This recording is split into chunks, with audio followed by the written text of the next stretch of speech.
केरल, तेलंगाना, तमिलनाडु के दौरे पर रहेंगे पीएम नरेंद्र मोदी।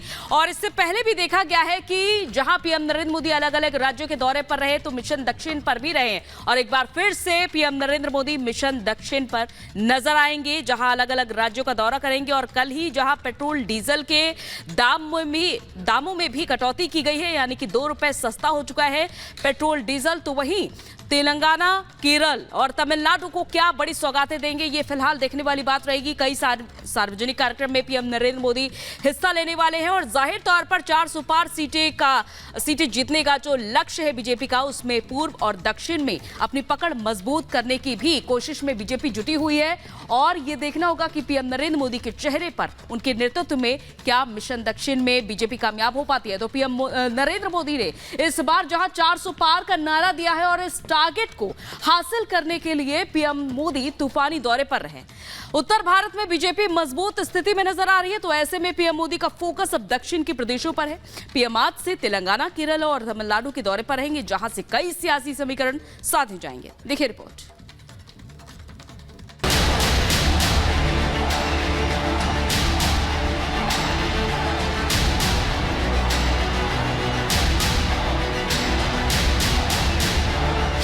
अब की बार 400 पार, अब की बार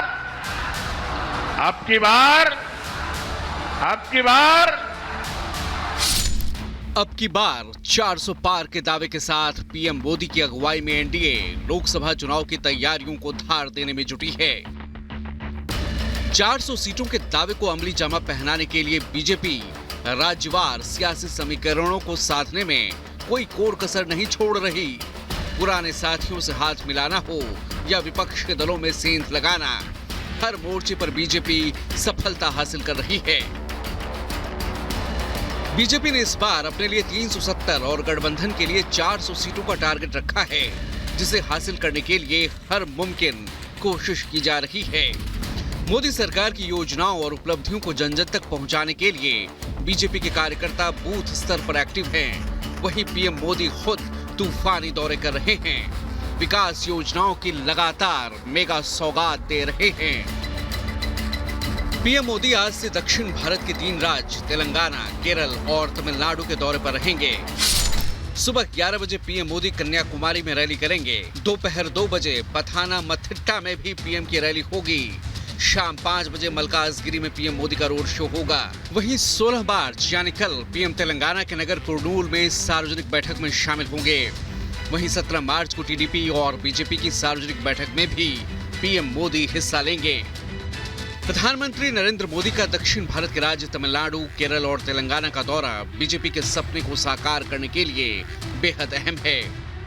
2024 के लोकसभा चुनाव में अगर बीजेपी को अकेले 370 पार जाना है तो उसे दक्षिण के राज्यों में ज्यादा से ज्यादा कमल खिलाना ही होगा।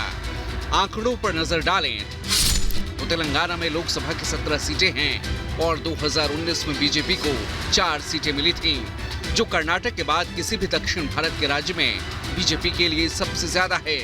तमिलनाडु और केरल में बीजेपी के सामने कठिन चुनौतियां हैं। हालांकि केरल में सद्भाव यात्रा के जरिए मुस्लिमों और ईसाई वोटों तक पहुंच बनाई जा रही है। केरल में कांग्रेस और लेफ्ट एक दूसरे के खिलाफ लड़ रहे हैं, तो ऐसे में बीजेपी के लिए जीत के मौके भी बन रहे हैं। फिलहाल पीएम मोदी विकास और आस्था के मुद्दे को लेकर जनता के बीच जा रहे हैं। रामलला की प्राण प्रतिष्ठा से पहले भी पीएम दक्षिण के मंदिरों में गए थे।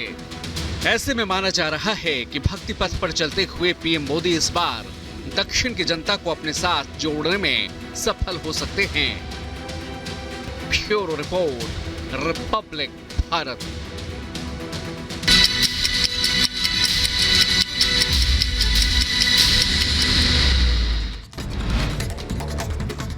पीएम मोदी का आज से 5 दिवसीय दौरा दक्षिण भारत के 3 राज्यों की करेंगे यात्रा। सुबह 11 बजे कन्याकुमारी और दोपहर 2 बजे पथानमथिट्टा में करेंगे यात्रा। आम लोगों को मोदी सरकार ने दी बड़ी राहत। देश भर में पेट्रोल डीजल 2 रुपए प्रति लीटर हुआ सस्ता। नई कीमतें सुबह 6 बजे से हुई लागू। पश्चिम बंगाल की मुख्यमंत्री ममता बनर्जी अस्पताल से डिस्चार्ज हुई। सिर पर चोट लगने के बाद अस्पताल में भर्ती हुई थी। डॉक्टरों ने इलाज के बाद ममता को डिस्चार्ज किया। सीएम योगी यूपी में 3 जिलों का करेंगे दौरा। जिले के विकास को लेकर करोड़ों की सौगात देंगे। बरामपुर में 31 परियोजनाओं का लोकार्पण और शिलान्यास करेंगे। शराब घोटाला मामले में सीएम केजरीवाल ने ईडी के समन को बताया पब्लिसिटी स्टंट। कोर्ट द्वारा जारी समन को सेशन कोर्ट में चुनौती देने मामले में आज रावजवनी कोर्ट में होगी सुनवाई। मुजफ्फरनगर में कृषि मंत्री सूर्य प्रताप शाही ने कई कार्यक्रम में शिरकत की। सरकार के कामकाज का बखान किया। लोगों से बीजेपी के पक्ष में मतदान करने की अपील की। बदायूं लोकसभा सीट से सपा प्रत्याशी घोषित होने के बाद शिवपाल यादव क्षेत्र में उन्होंने भ्रमण किया, लोगों से मुलाकात की। यूपी के झांसी में चेकिंग अभियान के दौरान पुलिस टीम को बड़ी सफलता हाथ लगी। गांजे के खेप के साथ 5 लोगों को गिरफ्तार किया। तस्करों में 3 महिला भी शामिल थी। यूपी के एटा में जनसेवा केंद्र पर शातिर चोरों ने बोला धावा। करीब 40,000 से रुपयों को लेकर फरार हुए। चोरी की वारदात सीसीटीवी में कैद।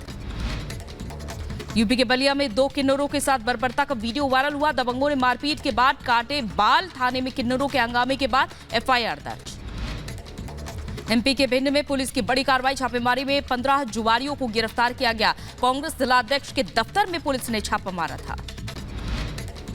यूपी के संभल में ऑनलाइन फ्रॉड का शिकार हुई महिला। एसडीएम ऑनलाइन मंगाए गए मेडिकल उपकरण के पार्सल में आया नैपकिन।